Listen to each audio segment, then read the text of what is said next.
ಮೇಷರಾಶಿ.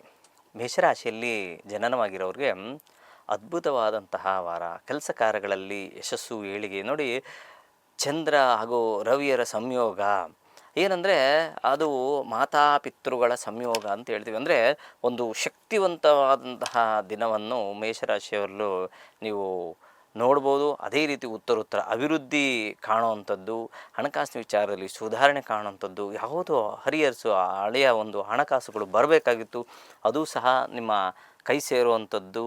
ಅದ್ರ ಒಟ್ಟಿಗೆ ಓದುವಂಥ ಮಕ್ಕಳಲ್ಲಿ ಉತ್ತೇಜನ ಬರುವಂಥದ್ದು, ಒಳ್ಳೆಯ ಒಂದು ವಿಚಾರವನ್ನು ಸಹ, ಯಾವುದೋ ಒಂದು ಸೀಟ್ಗೋಸ್ಕರ ಓಡಾಡ್ತಿರ್ತೀರ, ಆ ಓದುವಂಥ ಸೀಟಿಗೆ ನಿಮಗೆ ಸಿಗುವಂಥದ್ದು. ಜೊತೆಗೆ ಸರ್ಕಾರಿ ವೃತ್ತಿಯಲ್ಲಿ ಇರುವಂಥವ್ರಿಗೆ ತಾಯಿಯ ಅನುಗ್ರಹದಿಂದ ಒಳ್ಳೆಯ ಒಂದು ಪೋಸ್ಟ್ ಸಿಗುವಂಥದ್ದು. ಅಂದರೆ ಯಾವುದಾದ್ರೂ ಹೆಣ್ಣು ದೇವರ ಒಂದು ಸ್ಮರಣೆ ಮಾಡಿದ್ರೆ ಈ ವಾರ ಖಂಡಿತವಾಗಲೂ ಅದ್ಭುತವಾದಂತಹ ವಾರವನ್ನು ಕಾಣ್ತೀರಾ.